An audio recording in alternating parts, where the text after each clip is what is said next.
It's worked so far, but we're not out yet. I wanna know what you're thinking. There are some things you can't hide. I wanna know what you're feeling. Tell me what's on your mind.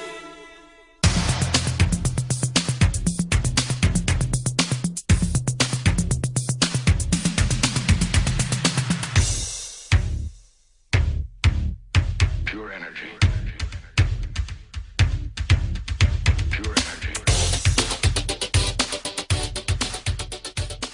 Hailing frequencies open, and welcome to Enterprising Individuals, the Star Trek discussion podcast that boldly goes into excruciating detail about the series, characters, and stories of the Star Trek universe. I'm your host, Aaron Coker, a.k.a. Caliban, and there may be no regulation regarding the content of your Romulan rite of statement, but when you start reading the recipe for Grandma's plomeek soup, that's about when they start warming up the disintegrator.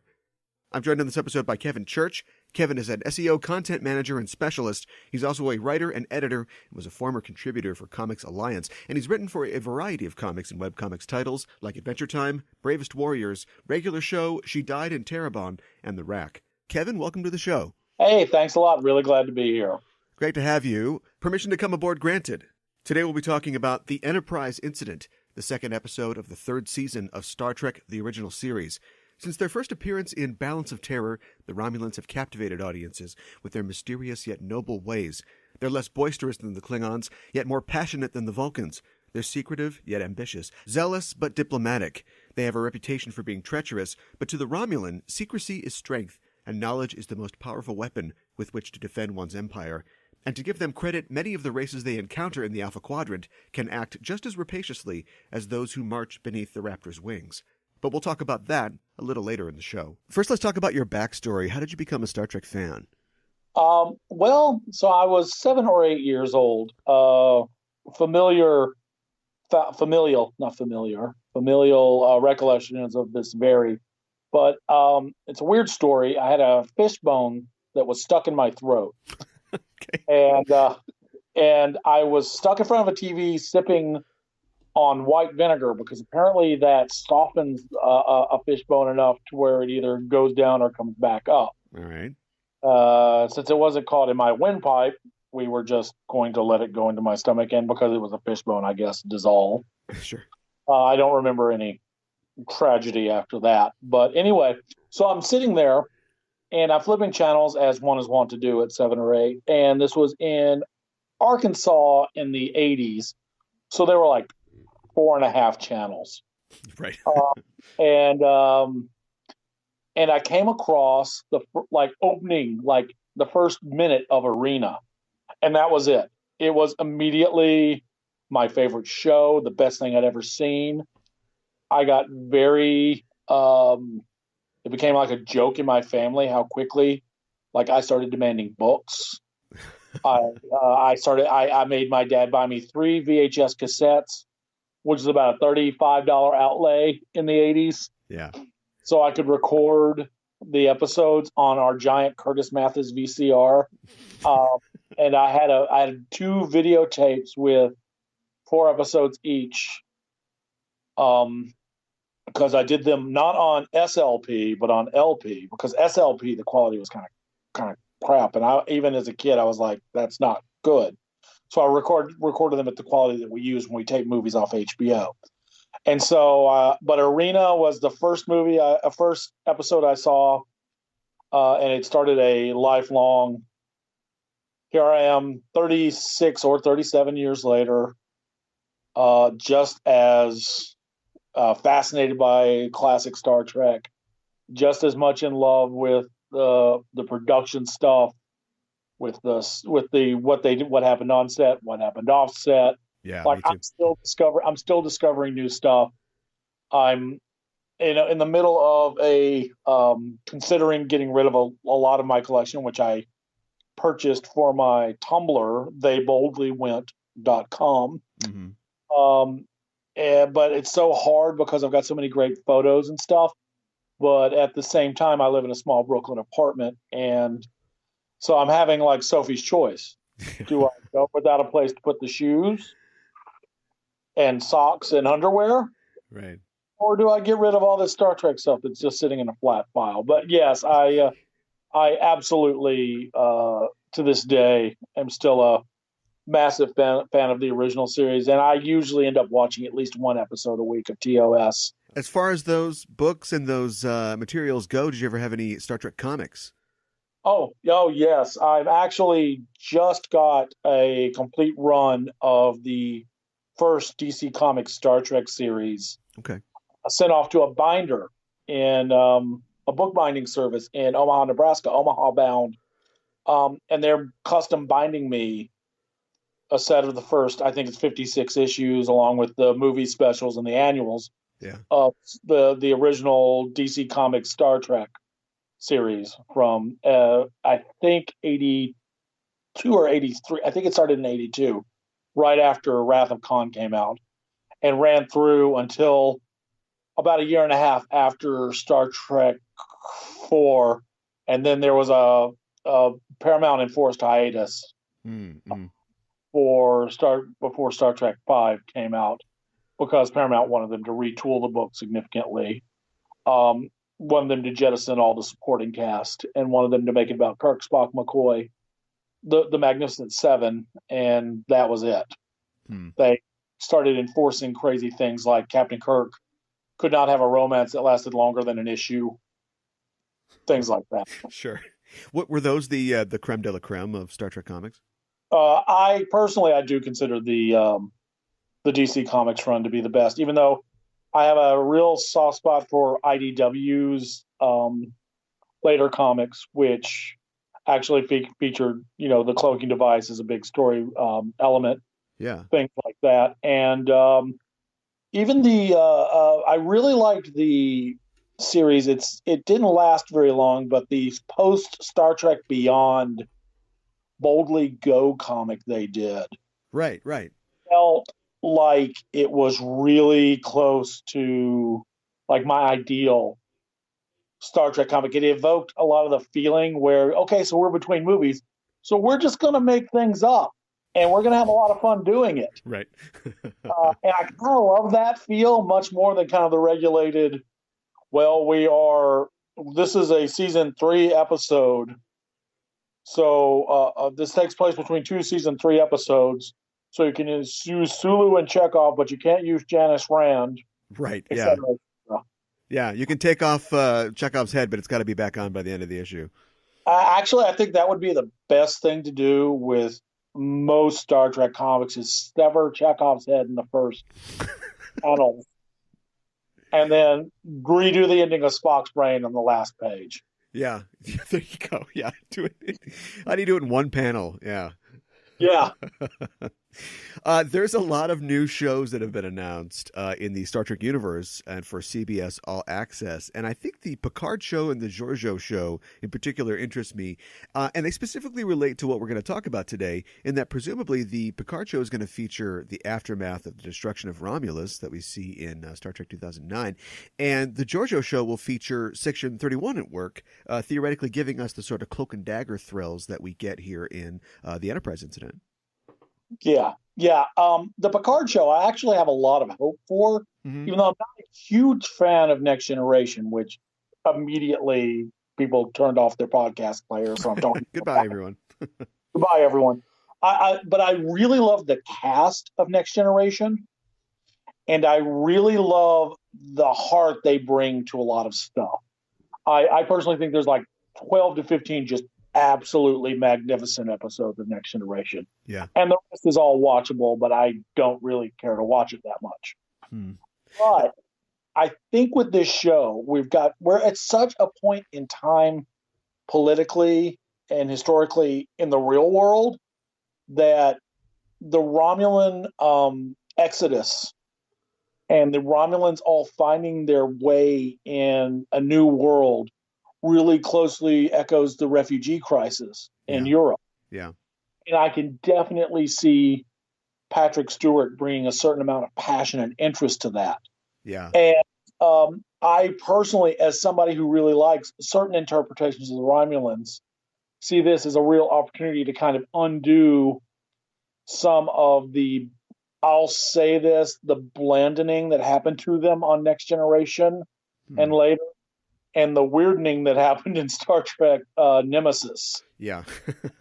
I guess they can just straight up say, all the Remans are dead now. There are no Nosferatus. They could. Yeah. There's one, and he's nuts, so he's going to be, big bad for the show, which I think I would be okay with that if there was just like one Reman left. Just the loneliest Reman, yeah. Really angry Reman. But I think the Picard show really has an opportunity. And I get the feeling that they really want to see something that I think a lot of people have found in Discovery, which is Discovery is the first time we've had a protagonist-led Star Trek show, a show with such a strong lead character. Yeah. And even if the second season has kind of opened up a bit, and they've given us, I love you, Bruce Greenwood. You were probably the nicest celebrity I ever met in the flesh. But Anson Mounts, Captain Pike, I would ride or die for him. Yeah, he's great. And if they decided they wanted to do an Enterprise prequel show, I might be down for that. Yeah, which put is him in the jumpsuit. But I don't want to go too far in advance. And the Giorgio show, like you say, I think it'll be really interesting to see how they resolve the fact that she is an empress from an alternate universe who has eaten Kelpians and other sentient life forms. And we got some hints that she's working a bit in the most recent episodes of Discovery. Right. But that may be a too high a hurdle for a series to clear completely for my taste. Maybe. But you mentioning the political aspects of the Picard show, assuming they go that direction, that's really what attracts me as well. And if you apply the kind of spy, cloak and dagger, political maneuvering things to that, I'm on board. It's something like just a plain old Section 31 show. We're going to do things underhandedly when Picard could probably get it done, with a speech. That's something I've been saying for a while on this show, that something that concerns me about something like a Section 31 show, or even putting espionage type stuff in Trek, is that it's the sort of quote unquote wrong kind of Trek. People love the high-minded ideals of the Federation, the egalitarianism, the pacifism, but they also really like it when stuff blows up really good, or when Sisko betrays and helps murder a Romulan senator, or when Thomas Riker pulls off those fake sideburns. Yeah, right. Yeah, that's his Mission Impossible moment. Yeah. I'll give them a lot of credit for not even going for the full prosthesis, just doing the sideburns. But yeah, Trek fans really do have this. I think that they have to feel like the action is earned. Yeah. If you look at ICAO Deep Space Nine, it built up to the war. Yeah. Oh, yeah. Yeah. And Enterprise only fired phasers like one every 3 episodes in Next Generation. Mm-hmm. Maybe, maybe 1 and 2, but half of those were warning shots, so they don't count. Whereas Kirk would be like, I don't know, shoot whatever we got. I don't care. I don't fire photons, whatever, at the giant green hand coming towards me. Right.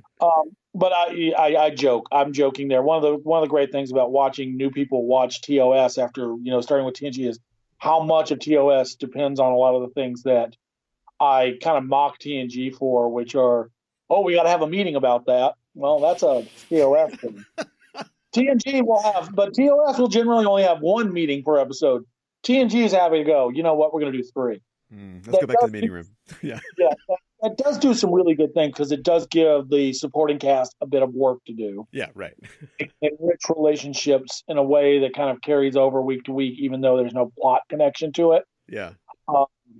But one of my favorite things in TOS is it Corbomite maneuver or whatever, where Uhura just looks so bored in a meeting, and I'm like, nobody ever looks bored on I want to watch an episode of TNG where Worf just falls asleep in a meeting. Right, yeah. Well, they can't talk to the Doomsday weapons, so she's got, or to Baylock or whatever, so she's got nothing to do this episode. But yeah, it also goes all the way back to the cage, because there's a couple meetings in that one when Pike is down there, and then number 1 is basically in charge of the ship, and they're like, what do we do? Let's look at some more slides.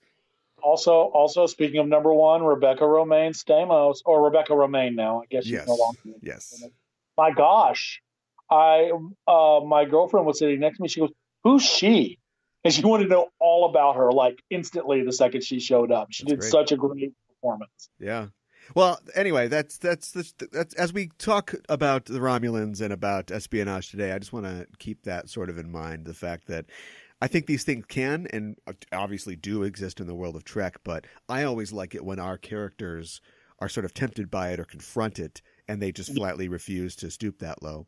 I think TNG. I mean, that was Thomas Riker's whole arc. Yeah. They got to have their cake and eat it too with him. Right. Yeah. Yeah. TOS for Kirk and Spock are heroes to do what is essentially. I mean, it's. I don't know. It's not a war crime, but it's an act of war. Mm-hmm. They commit an act of war. And then espionage, all for the sake of something that at the end of the episode, they go, that secret's only going to last a little while. Right. I really love that the way that feels. It's such a great note on DC Fontana's part there that they end with a thing that kind of, again, goes back to the real world. It's explicitly, as we'll get into. Yeah. And that's one of those things I absolutely love. I mean, this is one of my favorite episodes, and it's a weird one to have one of my favorites. I think it's because it does so much different, but at the same time, it's still very Star Trek. It's got all my same Star Trek stuff. It's a lot like, even though it's kind of a troubled film in a lot of ways, Star Trek Into Darkness still has some really good bones bits, and that's like 80% of getting me into your Star Trek thing. Give McCoy some good stuff, and good bone stuff. Bone stuff. Everybody else, they're great. I like them. Well, we're talking about the original series episode, The Enterprise Incident, second episode of the third season of the original series. It first aired on September 27th of 1968. And as mentioned, it was written by DC Fontana, who is undoubtedly one of the faces on Mount Trekmore, without question. She's been spoken of many times previously on this show, and we'll relate a few interesting anecdotes about her involvement in this episode in just a little bit. It was directed by John Meredith Lucas, who we actually haven't talked much about on the show before. He replaced Gene Coon as producer of Star Trek after Coon left midway through the second season. He himself was then replaced by Fred Freiberger for the show's third season. He also wrote the TOS episodes The Changeling, Patterns of Force, Elan of Troyes, and the teleplay for That Which Survives. In addition to this episode, he also directed The Ultimate Computer and Elan of Troyes. He had been writing and directing for the Desilu series Mannix, and I guess that Gene Coon, when he worked in his office, would smoke. He used to smoke like these gross cigarillos. And he would stand by his window in his office, and he would see Lucas heading out to his car from the sets of Mannix. And I guess one day he just sort of flagged him down and engaged him in small talk and found him to be kind of an interesting guy. And eventually he just asked him, "Hey, do you want to write a Star Trek episode?" And Lucas was apparently a big sci-fi fan. I'm not sure if he was communicating that when they were small talking, but he jumped at the chance. And there you go. I mean, sometimes it's who you know. Sometimes it's just walking to your car and one of the studio bosses has a crippling nicotine addiction, and it all gets started for you in Star Trek. The amount of goodwill I have towards Gene Coon is pretty endless, though. Mm-hmm. About how he navigated a complex, to say the least, internal production system, and still managed to bring in outsiders with such great skill sets. He's a writer, and that was really great. But as a producer, he's among the great heroes of Star Trek. He's one of the people that, I mean, the second season is, in my opinion, the strongest season. Yeah. I'll say it, any Star Trek. I know, again, people are going to start deleting their podcast apps and start throwing their phones into the river. But no, I mean, that second season of Star Trek, it's like a greatest hits collection. It's all bangers. Yeah. And a lot of that is because of Gene Coon. Yeah. And I also like that he appreciated the potential for whimsy and comedy in Star Trek. Like if you just let Roddenberry or guys like Harlan Ellison just write all the scripts, every week would be this morality tale that's in your face and it's very dark. And Coon was like, no, it should be funny. Some of this stuff is ridiculous. And he had such a great cast. You really see their chemistry. Yeah. Really start to click in that second season. Yeah, And it's like Triples where I can't remember who, but somebody involved in the show was like, "Can Shatner do comedy? Like he was a Shakespeare guy, he's doing this. Like, can he be funny?" And it's like, of course, yeah, he can be funny. You just got to give him a chance. and that episode, which of course we're not talking about, and you've already spoken We've about. covered that, yeah. Yeah, what I love about Trouble with Tribbles is it's actually, you could tell that as a completely straight, serious story, and it'd be like, whoa, that's horrifying. Yeah. But instead, I mean, Shatner leans into his like Shatnerness, and Kirk, who is just so fed up with William Shallard's character, just Niels Barris, yeah. yeah, Barrett. He just really like, you get to see Kirk go, I'm going to be the jerk they think I am, Right. and it's so much fun, and it's again. Such great performances, and D. Kelly walking on the bridge and say, "We just gotta stop feeding them." It's such a great comedy beat.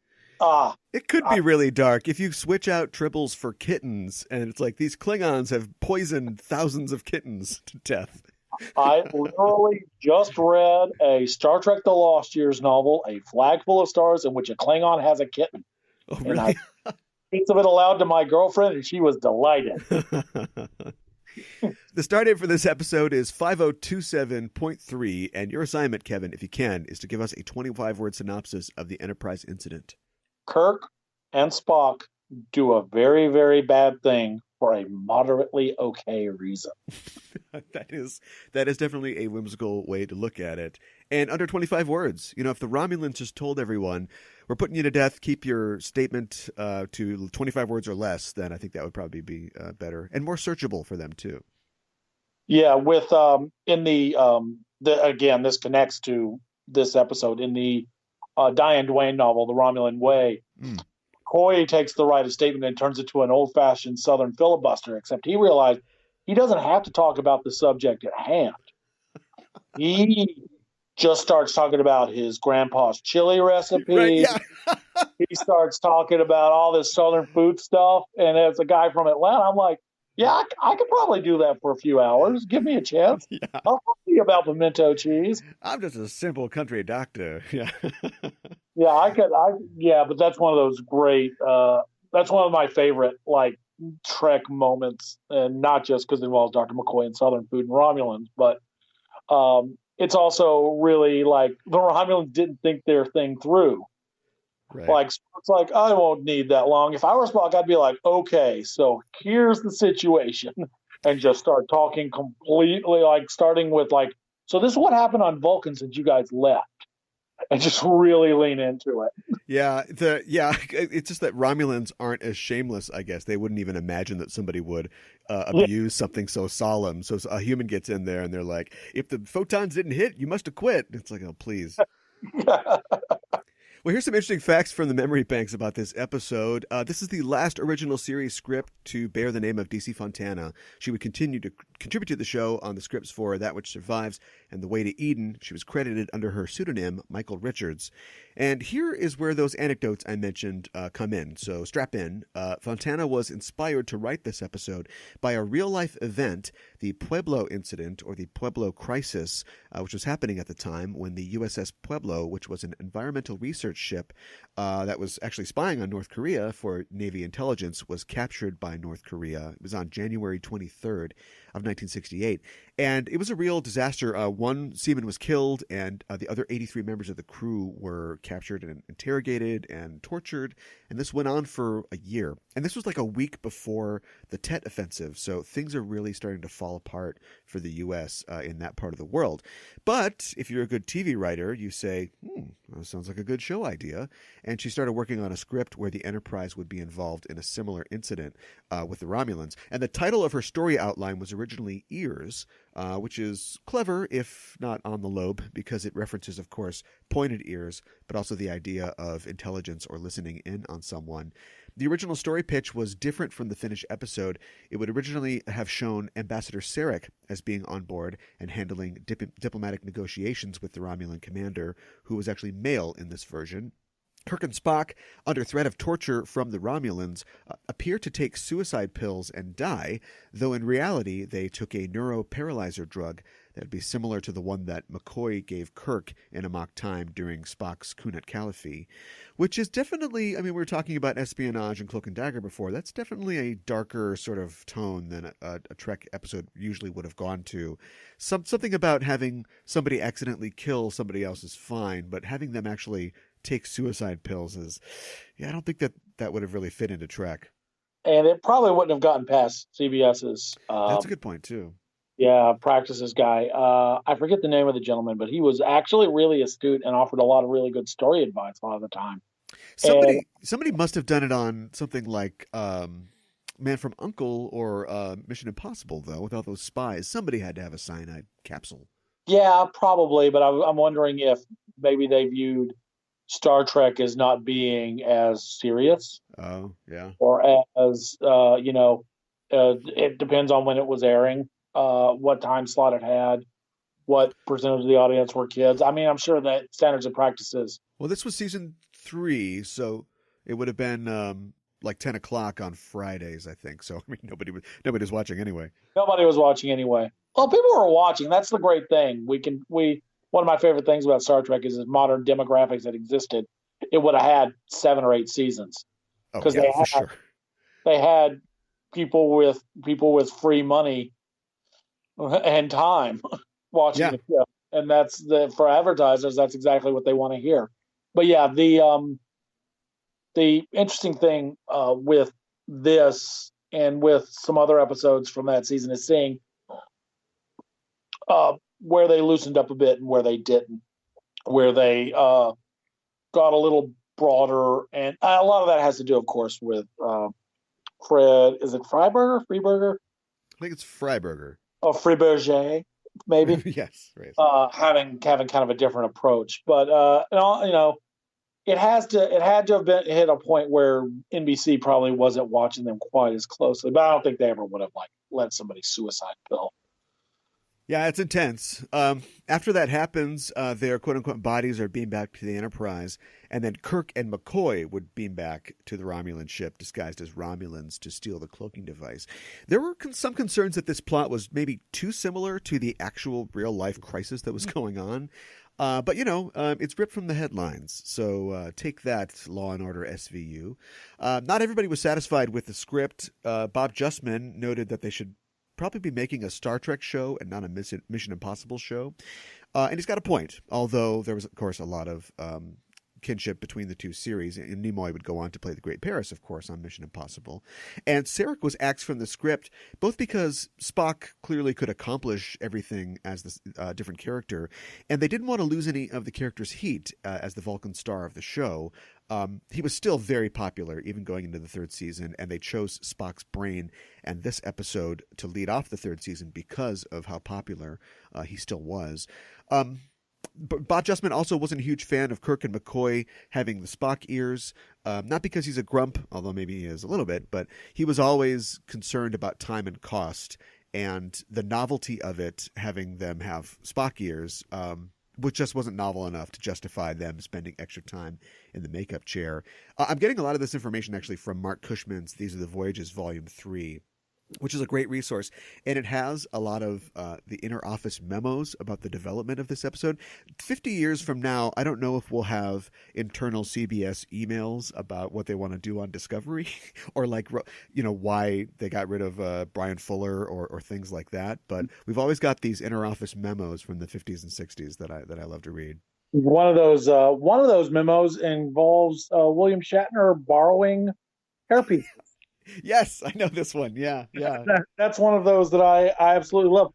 I love, and some of them are reproduced, I believe, in the Justman Black book, Inside Star Trek. Yes. But there's those big archives that Cushman, along with a few others, have had access to. Yeah. That Roddenberry, I think, gave to a university in California, I want to say. They literally just have boxes and boxes. So it's one of those things where somebody is going to end up photocopying it all and making a giant book that I will buy just like the Star Wars Archives book I just got. Oh, really? That's a massive Toshin book, and it's got memos and all this stuff that I thought I'd seen it all. No, I haven't seen it all. There's always more to see. There's always I more love to it. see. Star Trek. I mean, think about it. They were making 1-hour movies every week. Oh, yeah. For 3 years. There's got to be more stuff in there. Yeah, absolutely. Well, Justman thought that maybe a famous guest star like an Orson Welles or a Lee Marvin would be worth putting the ears on for the novelty factor. But he reasoned that it wouldn't be worth the price because the average viewer who's watching this on a Friday night probably wouldn't care all that much. And it's funny because he was a brilliant TV producer, but of course there's no way he could have known that characters being altered seemingly with ease to look like other alien races would become a trope in the franchise going forward. And it was actually producer Fred Freiberger's suggestion that the Romulan commander be female. And Fontana included that in her second draft, as well as the element that the Romulan commander had a kind of thing for Spock. And Justman himself pushed the idea that Spock would have to reciprocate, or at least pretend to reciprocate, her advances for the purpose of the mission before becoming actually attracted to her. And he suggested the scene at the end, the great scene at the end in the turbolift, which is kind of the kiss-off scene between the two of them. And he also suggested the great addition, in my opinion, that Kirk not be directly involved in that. There's this great moment at the end of the episode where it's all said and done. They've got the Romulan commander on the bridge in her cocktail dress, and it's like, take her away. And he could just as easily go with, he could bring her down to the brig, but he kind of sees Spock and he's like, Spock, why don't you take her? The subtext being, you've got a final conversation there to have, something to work out. Yeah, that's I like that Kirk kind of steps aside for Spock in this episode a bit. He knows he knows his best friend had some heavy lifting to do. That's a really nice grace note. And it's unusual considering, as we know, by the third season, Shatner was counting lines and things like that. Yeah. Even he had to give way to a nice a piece of writing there. Apparently, Freiberger liked the idea of Spock as a romantic, and he had his pet writer and third season story consultant Arthur Singer literally stop the script on its way to being duplicated and insert a love scene between Spock and the Romulan commander, with Spock raining kisses on every square inch above her shoulder, was a line from that script. I've also heard that Roddenberry himself, who was pretty checked out at this point in the show, but still did some customary rewrites, I've heard that he was the one who added the love scene in other sources, but I trust Mark Cushman in this particular instance. When Fontana got her copy of the script, she was not happy about that addition, and she let the higher-ups know. She wrote letters to both Freiberger and went straight to Roddenberry that said, quote, Vulcans do not nuzzle, kiss, hug, or display any other form of human affection. The Vulcan outward sign of affection is expressed in a certain touching of the hands, as demonstrated in Journey to Babel, end quote. I love the fact that she went right to the boss. Yeah. And I also like the fact that she headed off the idea that, like, she realized, she actually said in the letter that the fans would eat them alive if they violated the character, if they pushed things too far. So it's interesting that even in the late 60s, she's got an idea of what fandom is like, and how obsessive they can get over their favorite characters. Yeah. And 20 years later, she did the novel Vulcan's Glory, and she established, Vulcans can make sex on each other whenever they want. It's not just every 7 years. It's just every 7 years it gets real bad. And also, yes, Vulcans do have sex. They just do it differently. Or their version of foreplay and all that is very different. Right, yeah. They're not completely abstemious until the Ponfar, forces them to mate, yeah. She also made a great point in the letter, both of her letters, that some of the dialogue and scenes that were being cut would have fleshed out the situation. There's a specific statement by Kirk that was actually cut that he was carrying out a spy mission on Federation orders. He says that straightly, and instead we just get a quick mention, once he's waking up in sickbay, that this is all for, a secret mission for the Federation. And there's a whole plot line that suggests that the Klingons and Romulans are sharing technology, which has to be kind of inferred, and it's become this thing over 50 years of Trek where what exactly happened? This is where the Klingons get their cloak, at least until we learn in Discovery that they had a cloak for the sarcophagus ship, but this is where they get the advanced cloak that they use for the rest of their time in Trek. So all of that could have used a better explanation, and it just got cut, presumably for time and for flow. I mean, it could just be a line or two here, a line or two there. But that's the stuff that really does add up. I was just reading an interview, as I'm wont to do, with Steven Soderbergh, and he talks about how you just have to be so brutal and respect the audience's time and your runtime with these things. And things that, I mean, people weren't really caring about it on a week-to-week basis with that show. Yeah. I mean, the audience, I mean, the fanzine people did. But in fact, I mean, people that were watching it for the most part, I mean, my parents are a great example of this. They've probably seen most of the episodes by now with me, but they treat everyone like it's a brand new experience. Yeah, sure. The only one my mom remembers is Tribbles. Yeah, right. Is this the Tribble one? Yeah. Is this the Tribble one? Yeah, that's the only one she remembers. But yeah, I mean, for most part of the audience probably just didn't really care or know. They're like, oh, they got Klingon ships now. Right.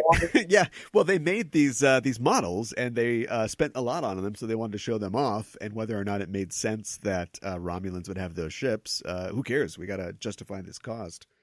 Yeah. Nimoy wasn't happy either. He was lobbying for changes or to reverse some of the changes in the script. He wrote a lengthy letter to Roddenberry complaining about Spock's oversex behavior. And with the episode that we eventually got, although it's a classic and you and I like it a lot, Freiberger wasn't thrilled with it. And he told Starlog magazine in an interview in 1980 that it was Fontana's unprofessional conduct that led to her leaving the series in season 3. He had also said that he felt the story didn't work. He wanted to explore areas that Gene had built into the character of Spock, quote, about a Vulcan father and an Earth mother, and other aspects of the character not germane to Fontana's script. Of course, it just goes to show that although a hard worker and probably a nice guy, he didn't necessarily know a lot about the show, because Fontana clapped back in the pages of Starlog later that year. And wow, I wish I had read Starlog in 1980. This is getting really spicy. Fontana explained that she had left her story editing job and arranged a contract with Roddenberry to provide 3 scripts for the 3rd season, and she delivered them. And so leaving was all part of her contract. She had the option to do 3 more, but she didn't like how she's being rewritten. And so that's why she used her pseudonym. And this is where the famous story that I've heard about Arthur Singer, the editor and sort of head writer for the 3rd season, comes in. I've told it before on our Tholian Web episode. Fontana pitched The Way to Eden to him, which would feature Dr. McCoy's daughter being a part of the space hippie cult. And she was told by Singer that McCoy wasn't old enough to have a 21-year-old daughter. And that was pretty much it for her. Clearly he didn't understand or hadn't read the show Bible and knew about the histories and the ages of the characters. And she didn't want to work for a show like that anymore. And the famous story in her words is that, let's see, quote, in fact, the story editor, Singer, some 3 months later wandered onto the set and asked our set decorator, by the way, what does that transporter thing do again? At which point most of the crew gave up caring, end quote. So a lot of times it's strange because you can have, there's a show that happened recently. The Deadly Class show on Sci-Fi, which I've only seen the pilot of, but I really enjoyed, was originally being written by another, or show run by another guy, and I guess he got fired for some reason, and they brought a guy in who'd worked on like Chicago Hope and like police procedural shows. And I was thinking, boy, I mean, is he going to get the material? Deadly Class is kind of weird. And it turned out great, and I think it's because if you are a good leader on a TV project, you understand the people that work for you probably know more than you do, and you're more of a delegator, and you kind of let, especially if you're coming in midway through, you kind of let something continue to run well, and you try not to upset it too much if you can. Yeah, with showrunners, and that's a term that has just entered the lexicon of nerds everywhere. They seem to think a lot of them are grand game masters, which some of them are. Some of them very much are people with a distinct stamp on a show. Yeah. Most of them are project managers that are helping coordinate a writer's room, make sure that story themes and stuff are being, taken care of well, making sure that actors are getting the time that they deserve to be on screen or not, and are like juggling a dozen, 2 dozen things at once. They're not just sitting there going, well, I'm an expert on Star Trek. I'll tell you how to make this Star Trek a Yeah. Star Trek.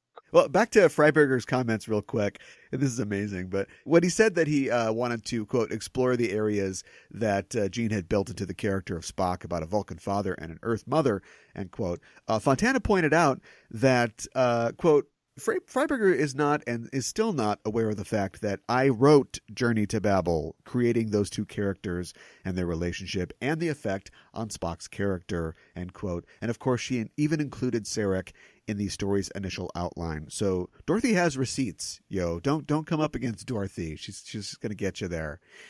Speaking of continuity, it seems to me, and you've said that the second season is probably your favorite, and I agree too. A lot of bangers in that one. But definitely by the third season, they're really settling into, or at least maybe they're heavily flirting with, this idea of forging continuity.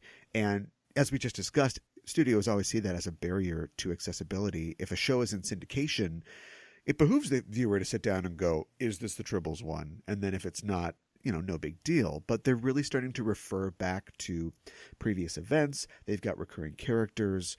We're really starting to see that come out now. And as a comics professional, I'm sure you're aware of publishers also being wary of that same thing. It seems like there's a new number one like every year, or a line-wide reboot like every couple of years now. Yeah, it's one of those things where the only things that were heavily serialized in the 60s were soap operas.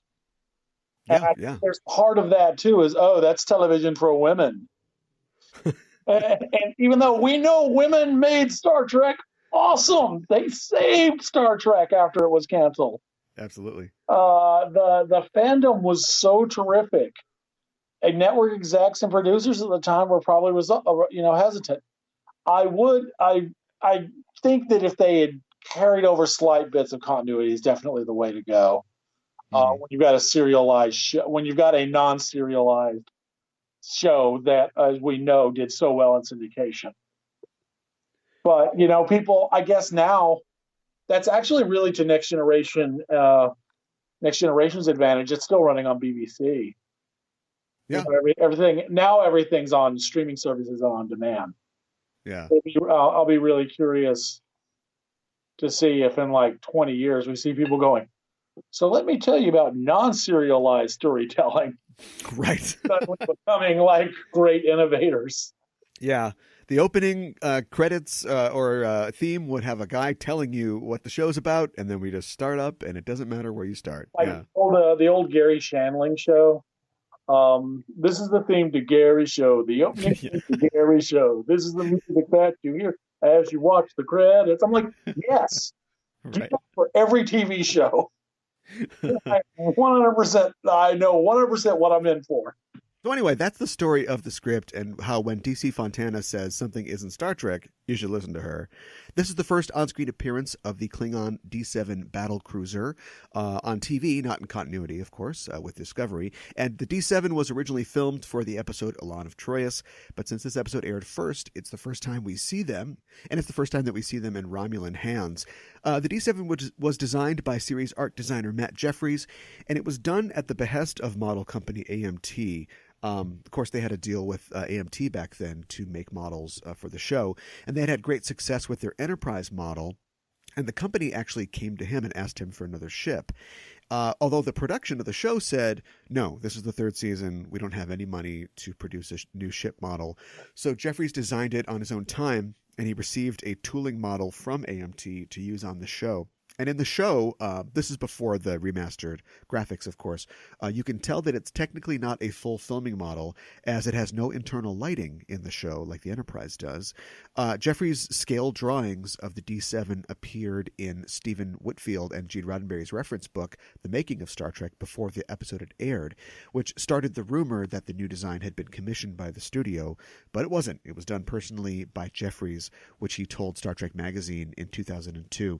And after after the show was canceled, speaking of DC Fontana, it was DC Fontana herself who hand-delivered the original D7 model to the Smithsonian National Air and Space Museum as she was flying home to DC at the time, and she brought it with her in a plastic garbage bag, which is technically a cloaking device, I guess, for an object.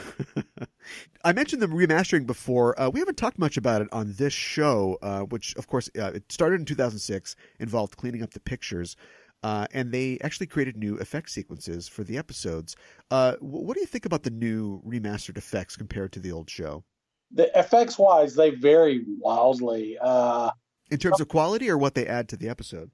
I think in quality-wise is what I'm really referring to. Okay. But I can talk about like episode-wise or what they bring story-wise. As far as quality, it's one of those things where they kind of look decent, especially distance shots and everything like that. But sometimes there's like that close-up shot from between the nacelles on the Enterprise, and you're like, this is like a PS2 game. Okay. Is this Star Trek Judgment rights for the PlayStation 2? Did they make Star Trek Judgment rights for the PlayStation 2? Why am I not playing that right now? Right. But they're there. It's one of those things that now, since they've already remastered, since they've already got HD footage, they could theoretically do a remastering. If they wanted to, because it's all now stored in HD. I think they did 4K scans of the original film elements. So they could theoretically, if they ever wanted to do a 4K disc release of the show, which I don't think is going to be a thing, they could remaster the VFX. As far as story goes, there's like, fixing it so phasers fire instead of photon torpedoes fire when Captain Kirk says fire phasers. Right. That's a minor thing that I'm like, yeah, sure. It's not going to tick anyone off. The captain said fire the thing, that you made sure the visual element was the right thing. But then there's things like suddenly there's a Romulan bird of prey, in the opening of this episode. And always I'm like, no, that ship's not there. Because I remember how it was originally. On my busted up old VHS. There was just some Klingon. There was just the Klingon ships. That's as far as a story change. Apparently, they really did want to include a Romulan bird of prey model, like the one in Balance of Terror, for this episode, but the prop wasn't available. And this is a story that I've told on the show before when I talked to Andy Weir about Balance of Terror. Of course, legendary prop maker Hua Chang made so many props for the show, and he made that bird of prey model. He also made the Salt Vampire, the Communicators, and so on and so forth. But for whatever reason, and I still haven't found the reason for this, but he wasn't a member of the prop makers union.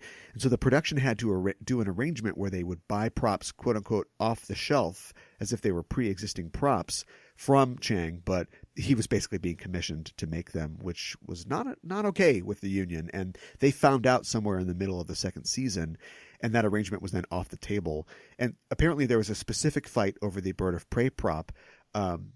He had built it on commission, and the union ruled that he couldn't be paid for that work, but he could have the prop back. So he took the prop into his backyard and he smashed it with a sledgehammer. So there was no more Romulan bird of prey after that. That's certainly one way of doing the thing. Okay, so speaking of prop makers and visual effects people destroying things, I can tell my Star Trek 3 story. Oh, please. So Ken Ralston over at ILM, he really disliked the refit version of the Enterprise. And he told Cinefantastique that he was like, I'm personally responsible for the ship. He actually despised the way the model was difficult to shoot. It was an 8-foot-long model. And they actually built a new saucer section, and he got to be the guy that drizzled acetone all over the thing and blow it up. Oh, yeah. Because he really wanted revenge on the terrible, really hard-to-shoot model. So Hua Chang was just starting a tradition of people that were working on Star Trek burning and melting and kicking and whatever things that tick them off. And I know that I was at a Trek convention, and there was a not the worker bee, the shuttle pod from Star Trek: The Motion Picture. Apparently, they built 3 of them, and this one had a big kick hole in the side. Guy said, somebody just kicked it. But then he asked me for, I think, $1,300 for it, and I was like, no. That's a kick Star Trek prom. That's the kick discount. The kick discount, yeah. Now, if you had footage of Robert Wise kicking it, then I'd be yes. I will. Yeah, right. The prop makers are artists, of course, but they are a different kind of artist than I understand. And the fact that they can get so, like guys like Greg Jean, the fact that they can get so into it, and then almost always there's some point where it's like, well, now we blow the Borg cube up. And just thinking about the work that went into the Borg cube, and they're like, okay. And then, well, now we're going to have the Borg in the episode, in the next episode. And I just got to build another Borg cube, I guess. And then they built a sphere. Well, what happens a lot of the time is they'll build the one that they blow up. They build the one to blow up. That's personally. So it's theirs. They're going to put their own thing down. Yeah. That's great. If the cloaking device in this episode looks familiar, it ought to. It's a combination of the Sargon globe from Return to Tomorrow and parts of Nomad from The Changeling. And I think this is where they were feeling the absence of Hua Chang. I look at the cloaking device, and all I can think is that there's a ceiling lamp in the NBC commissary that's missing a shade or something like that. It's very sort of basic looking. Yeah, you could probably make good money selling reproductions, though, on the mid-century furniture market. Right, yeah. Matt Jeffries designed a Romulan symbol for the episode. You can see it on the wall. It has a yellow hexagon in the center with 3 colored spokes coming out of it. This symbol never appears again in any Star Trek series or movie. The more familiar 2-headed bird symbol seen later in TNG was designed by artist Monty Thrasher, as was the script of the Romulan language. Alexander Courage, in a somewhat rare move, composed the music for this episode. He would return to the series for a final time for Plato's Stepchildren later in this season. And he's welcome. The music in this episode is great, and it does a lot of heavy lifting for the story. And I love how specifically every time we get an exterior shot of the ships, at every act break, it's accompanied by this increasingly higher sting, like dun, dun, dun, dun. It like keeps going up. Yeah, but the structure of this episode is just great. At the end of every act break, at every act break, there's always a moment where you're like, "Wow, can they do that?" I mean, right. Especially if you're watching the show in 1967, 68, it really does feel, it really does take its spy route seriously. Yeah, the ratcheting action, it just gets higher and higher every time. Let's talk about the guest stars for the episode. And the first and most important is, of course, Joanne Linville as the Romulan commander, or the Rom-Com for short. We should point out she is the first female starship commander depicted on screen in Trek. As an actress, she had a number of television roles in the 50s, 60s, and 70s. She also appeared in several feature films, such as Scorpio and the 1976 version of A Star is Born. And she appeared on television on Dynasty and LA Law in the 80s. Her son, Chris Rydell, is an actor who appeared on Star Trek Enterprise, and her daughter, Amy, reprised her mother's role on an episode of Star Trek Continues. And you can see this on YouTube, I think, right now. If you've seen the episode, it's called To Boldly Go. It's a great episode, and she looks so much like her mom. It's uncanny. She looks exactly like her. She really does look amazing. And Linville's performance in this thing is just, I mean, I've got a thing for short, bossy brunettes. Okay. And the fact that she just owns, she actually puts on more clothes to seduce Spock. Right. 100% comfortable in her skin. Yeah.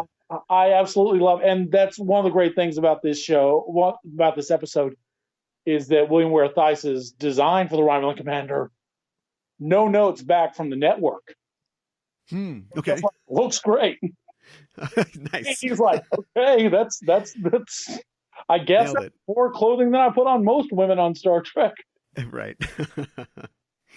Linville herself participated in the fan audio drama Starship Excelsior for the Star Trek 50th anniversary special, Tomorrow's Excelsior, reprising her role as the Romulan commander. The Romulan commander is not given a name on screen, but various tie-in media has given her several names, including Thea Dion Sharvan and Liviana Sharvanek. And Diane Duane's 1984 novel, My Enemy, My Ally, is the first of her Riansu series, and it establishes that she loses her name because of the events in this episode. And I think it introduces her as Ale Turelaliu. I'm not sure how to say it. Spent a lot of time. It's Ale Turelaliu.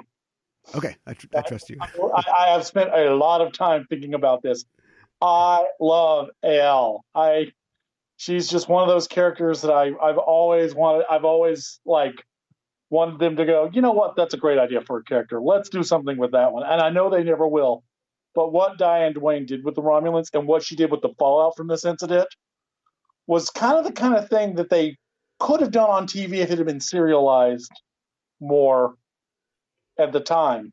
But I absolutely love her cousin, the Romulan commander's cousin, coming to the Enterprise crew and going, "You're sons of bitches, but you're my sons of bitches for this thing."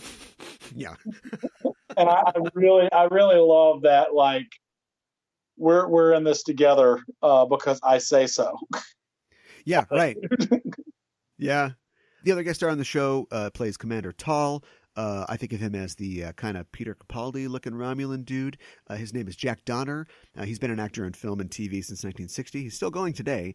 He'd go on to play the Vulcan priest in the Star Trek Enterprise episodes Home and Kirshara.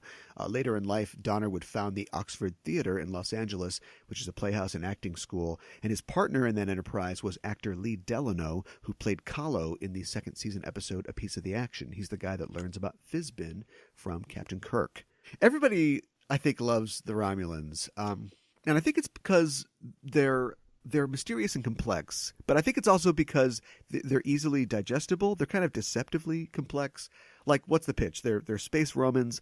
They're obsessed with birds. They like knit fabrics and look cool in them. And other than that, at least definitely in the tie-in media, but not really on screen. I'm not sure there's a lot more there to them. Every time we end up learning more about them, we don't like the things that they add. They've got a slave race that lives on Remus. Okay, weird flex. Eric Bana is mining for them or whatever. And it just seems like the earliest incarnation of them is so simple and works. Mark Lenard, submarine movie, great. The Defector, that's pretty good. But everything they seem to add to them gets weird, which makes me a little worried for the Picard series. But I think we should know more about them at this point. The Next Generation episode they showed up at the very end of, which was going to be the first tease to the board. Was it the Neutral Zone? The Neutral Zone. Mm-hmm. Yeah, when they show up at the end, that's great because you don't know anything. You're like, oh Romulans. And that's such a great ending. And then they had to, wait forever to do more with the whole who's been raining destruction along the Neutral Zone bit because of the that whole storyline got so messed up, and I don't know the whole story of it, but it just seems like they were going one way and then they ended up going a different way. And God knows that they were having all kinds of turnover in the writing staff, but that it just kind of gets forgotten. Yeah, somebody was scooping up colonies and we think it was this, but maybe it was that. And I guess we just assume at the end it was the Borg. And oh God, here they come for Earth. I guess we don't have time to think about it. Yeah, it's just like the conspiracy bugs, which are, I absolutely love that terrible first season episode so much because it's got some Verhoeven / Cronenberg body horror. It's got exploding heads. It's got bugs going, yeah, we're gonna take over your world, your whole thing. That's cool, right? And then they're like, oh, that didn't happen. It's one of those things that gets. What if that was the big bad for the Picard show? The meat spiders are back. Yeah. Yeah, they're just like, it took us a while to get here. I think Tracy Torme would love the fact that you compared him to Paul Verhoeven and David Cronenberg. Yeah, that's definitely. I mean, it's a high going. It's a fun episode. Oh yeah, for sure. It's one of those ones that really is starting to push things in an interesting way. And of course, Roddenberry couldn't have that. No, He was like, no, "No, you made an interesting episode with a cliffhanger ending. No, we don't do that." stop that. Yeah, I love it. You sit down with a nice bowl of mealworms and just check it out. I by the end of Nemesis, I was kind of excited to see the Romulans perhaps become good guys.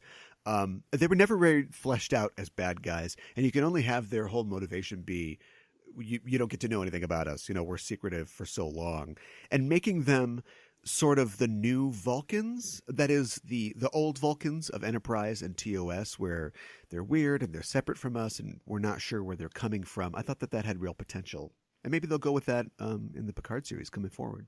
I'd also like an explanation of where the forehead divot came from, because it's only been like a couple of thousand years since they left Vulcan, and Right. now you guys all got a forehead divot.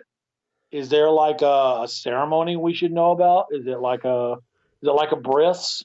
Do you get your eyebrow furrows? Okay. They get implants put in or something. Yeah. Yeah. They fit into the Cold War setting of the original show and also the TNG show. And when you need a cloak and dagger plot, you can kind of pull them out. And that's what's happening in this episode. But like a lot of swindle or heist episodes or plots or spy things, the plot of this episode is bananas. Like, there are so many things that have to go exactly right. There's so many parts of this plot that there's no way that they could have anticipated. This isn't like Mission Impossible where there's this finely crafted plot and something's going to go wrong, but Paris or Phelps or something is going to figure out some kind of improvisation. Like, there are things that there's no way that they could have predicted would have happened. Like, they weren't immediately shot. That's probably the first thing that you would have. Your plan's not going to work if they just kill you immediately. The fact that they exchange soldiers, they send two of their guys with uniforms in their size over, like, that's really great. They buy generally that Kirk is crazy, although part of the Romulan commander's insight is that she clearly knows that something's going on. She just doesn't know exactly what. And so when Kirk starts his bluster, she's basically like, don't yell at me. I know what's going on here. You're not going to try to blame this on us. With all of the cloak and dagger stuff and how, like you say, it has to fit together perfectly. And there's never a moment of panic. There's never right. a moment It's all business as usual. Yeah. Like the Mission Impossible films do a great job of going, we've got this finely crafted plan. Oh crap, we're getting disavowed. Yeah, right. Yeah. There's never that in this episode. It's just like, are they really that good at planning that they're like, okay, so the scenario is for scenario 36B is that two guys in the same size uniforms as me and Spock beam over. Oh, we're not shot immediately on site, by the way. So they beam over. Also, we're not going to tell Bones about this plan, even though he will need to do some plastic surgery real fast. Like Leonard Cohen, miracle worker, on-demand plastic surgery, results done in under an hour. Right. He gets Kirk's ears in tip-top shape and out the door with there's no indication that he had anything beyond, I knew Kirk was acting crazy, so I gave him the sleepy drug. Yeah, right, yeah. There's no indication that he's going to know what the next stages are at any point. It's Bones, miracle worker.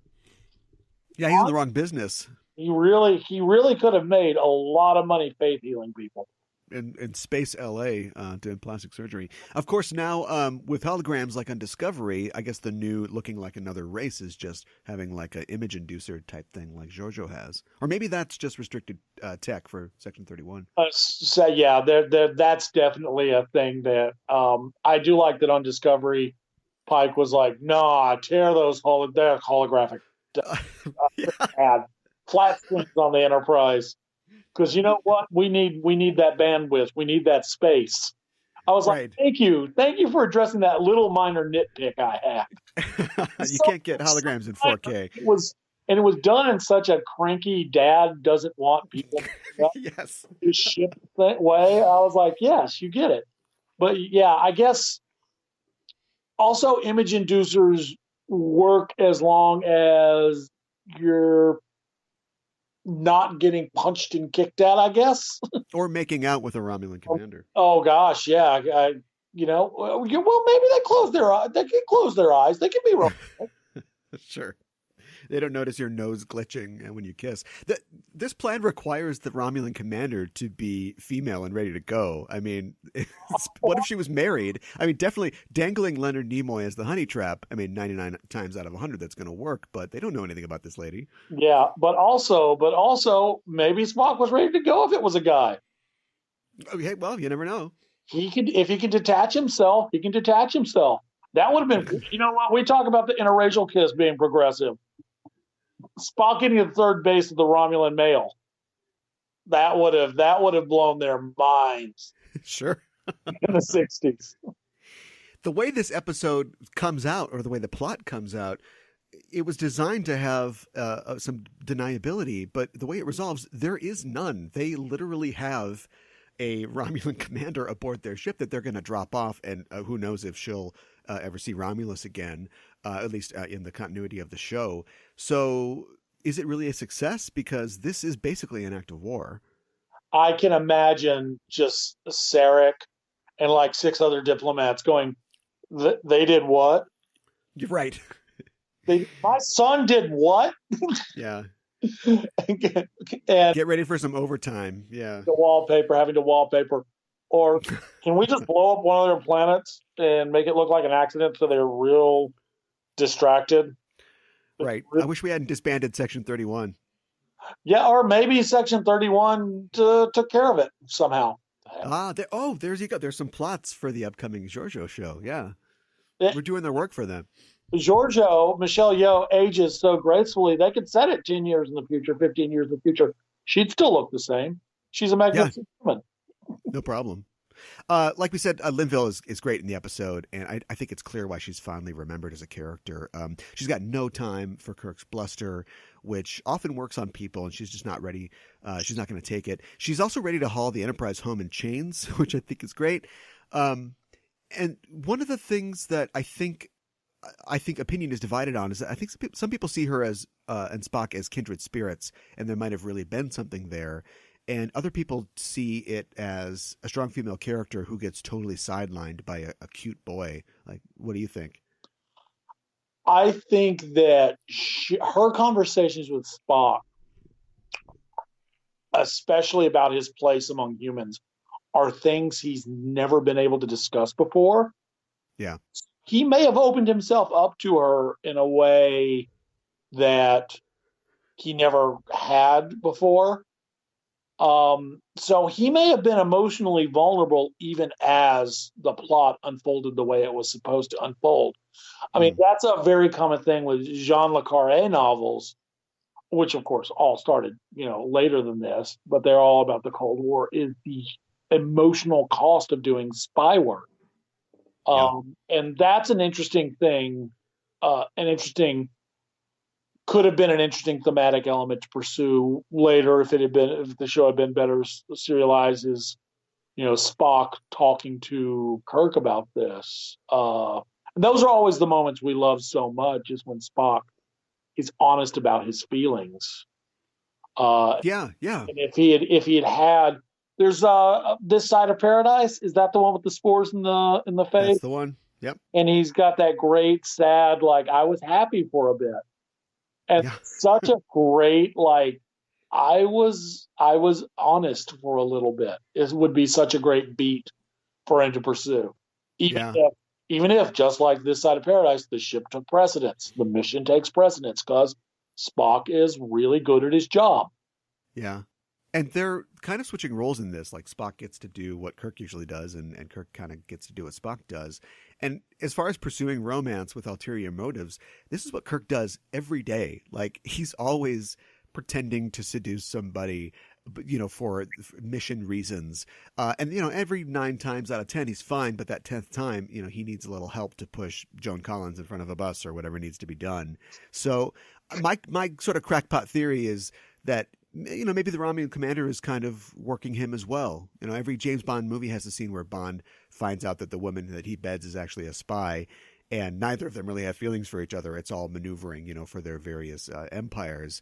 So I like the idea that, sure, she's a little disappointed, but maybe it's kind of a put on. Like she's really as business minded as Spock is, and she maybe gets a little too lost in the game. But if Spock had gone for it, the second they get back to Romulus, she's like, calls up the Tal Shiar. She's like, okay, take him away. I mean, he would be a hell of a prize to bring back. Oh, certainly, yeah. Yeah, I got this guy that's been first officer or has served on the Federation flagship for at least 7 or 8 years that we know of. Let's debrief the hell out of him. By which I mean, let's give him a Romulan forehead divot, and if he will immediately start coughing up his secrets. Yeah, we've got him here. Get the implants ready. You're home now. Yeah. Something that I think is interesting in this episode is that. And you had mentioned before that, what ultimately is the point of all this, because we never see the cloaking device ever again. And it's sort of lampshaded, and also just the futility of this sort of Cold War conflict is lampshaded at the end, where they say military secrets are so fleeting. But everybody who has a cloaking device is still using them in the films from here on, and the show from here on. So it's not like this has much of an effect.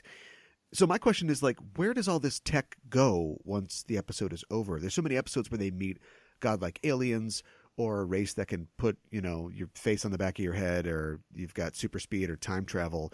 And they always talk about how, we made a technological exchange, or we sent some science vessels to talk with them about their stuff.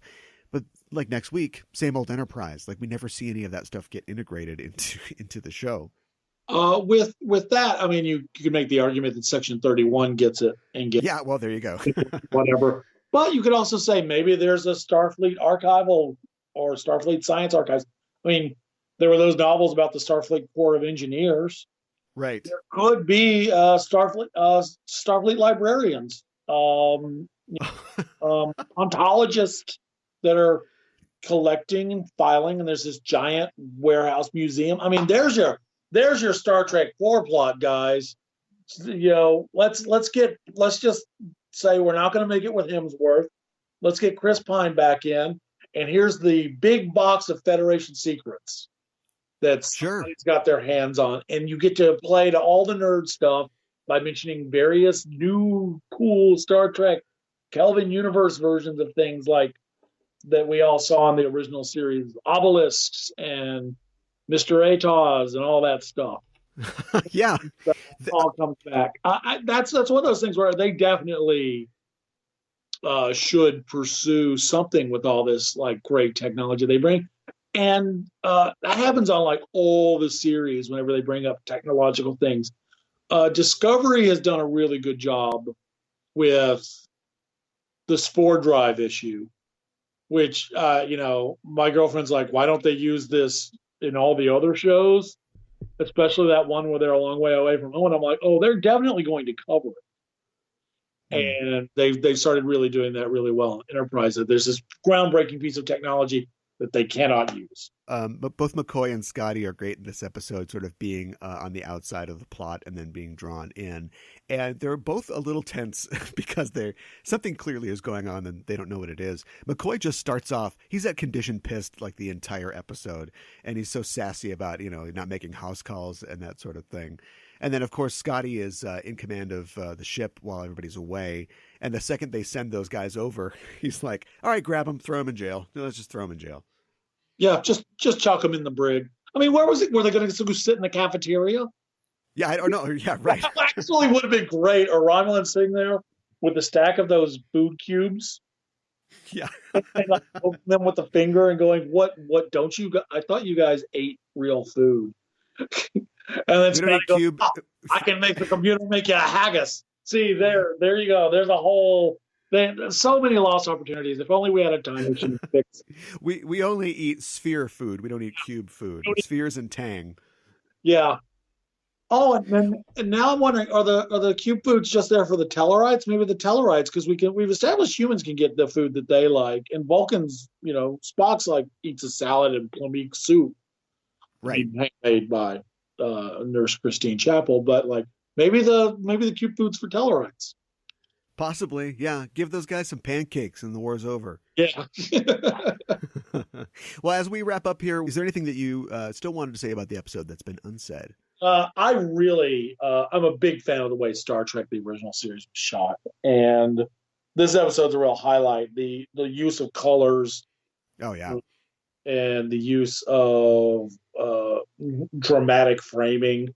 There's like one shot where the Romulan commander is pouring Spock's tang and into a glass, and you see Spock kind of out of focus in the background, his fingertips. I'm like, that's such a good.